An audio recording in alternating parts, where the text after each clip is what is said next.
The conditional mood. The conditional mood is a grammatical mood that establishes what will happen if a certain action or event occurs.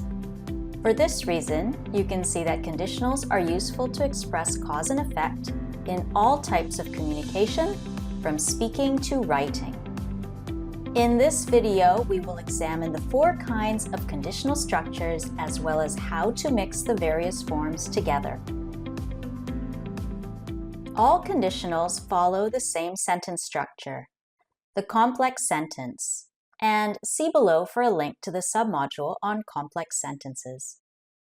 There are 2 parts to the sentence: the if clause, which expresses the condition, and the clause which expresses the result. The if clause can come first or second. When it comes first, a comma must follow it. If you combine these 2 substances together, there would be a huge risk of explosion. Or there would be a huge risk of explosion if you combined these 2 substances together. There are 4 conditional forms: the zero conditional or the present real conditional, as in generally, if taxes increase, consumer spending falls. The first conditional or the future conditional, next quarter, if taxes increase, consumer spending will fall. The second conditional or the unreal conditional, imagine next quarter, if taxes increased, consumer spending would fall. And finally, the third conditional or the past unreal conditional, last quarter, if taxes had increased, consumer spending would have fallen. Now let's look at each of these forms individually.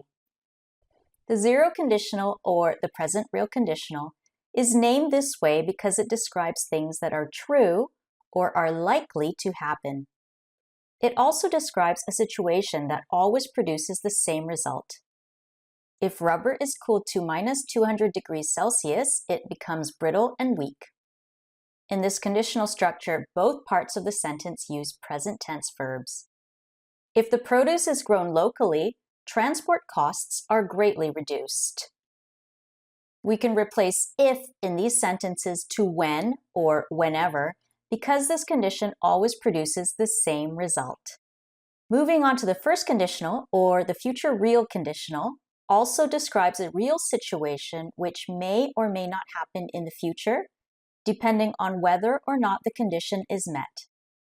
In these structures, the if clause takes a verb in present simple, while the condition is expressed in simple future, using either will or be going to, although it's more common to use will because it's shorter. If the management team doesn't communicate successfully, stress levels amongst employees will continue to increase. This conditional is often used to make predictions, to give a warning, or to offer advice. If sales don't increase soon, we will have to decrease production. We can also use it to make an offer to someone. If you are not satisfied with the product, we will give you a refund. It's quite common to use a modal verb in the result clause to indicate uncertainty or to express obligation. If workers face unsafe conditions, they must report them to their supervisors. Find a link to the submodule on modals below. With first conditional sentences, it's also possible to replace if with a variety of expressions. Provided that or providing that, and as long as mean only if. For example, you may return the merchandise provided that you show proof of purchase. Unless means except if. Unless the government offers incentives, companies will not reduce their greenhouse gas emissions. In the event that is a more formal expression for if and is used mostly to express rules and laws. In the event of a collision, the airbag will inflate. Second conditionals or unreal conditionals are called unreal because they express imaginary or hypothetical situations. You might think that in business or technical fields, this is not important, but we can use second conditionals to explore behavior and test certain theories. What would happen if we changed these calculations? In these sentences, the if clause takes a past tense and would plus verb typically follows in the result. However, like in the first conditional, the would can also be replaced by another modal verb. If we introduced a catalyst, the reaction might be sped up. A little tip is that in very formal writing, were is preferred in the if clause over the singular form was. The survey showed that if admission to the art gallery were cheaper, it might attract more clientele.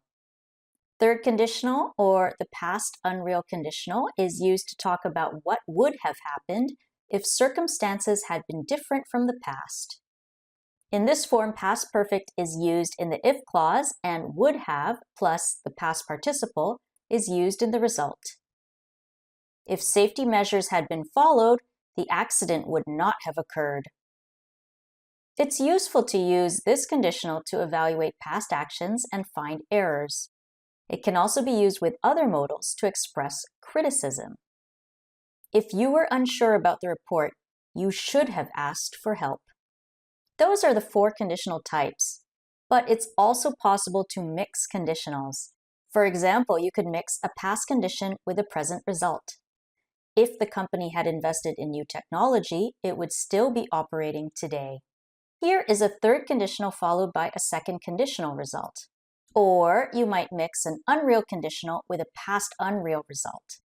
If I were more creative, I would have designed my own homepage. That was a second conditional followed by the third conditional result. A few common mistakes that occur with conditionals. First of all, a lot of people make errors with the if clause, especially using the wrong verb tense or inserting would or would have in the if clause rather than only in the result clause. If you will book the trip before April 1st, you will receive a discount. The correct sentence is, if you book the trip before April 1st, you will receive a discount. I would not have applied to this company if I would have known there was so much competition amongst employees. The correct sentence is, I would not have applied to this company if I had known there was so much competition amongst employees.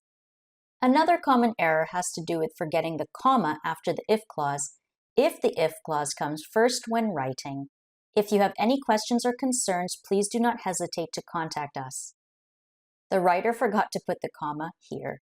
One last point regarding conditionals in technical writing is that, especially when writing instructions or procedures, it is better to put the condition first because it might be important to emphasize the condition. For example, if you see that the control panel is lit, press the lock button for 3 seconds. This sentence is better than this sentence. Press the lock button for 3 seconds if you see that the control panel is lit. The reason is that the user might quickly press the button before reading the if clause first, causing confusion. And that's it. Conditionals aren't hard to understand, but memorizing and practicing the correct form that is used for each conditional structure takes time and patience. Keep practicing, and thanks for listening.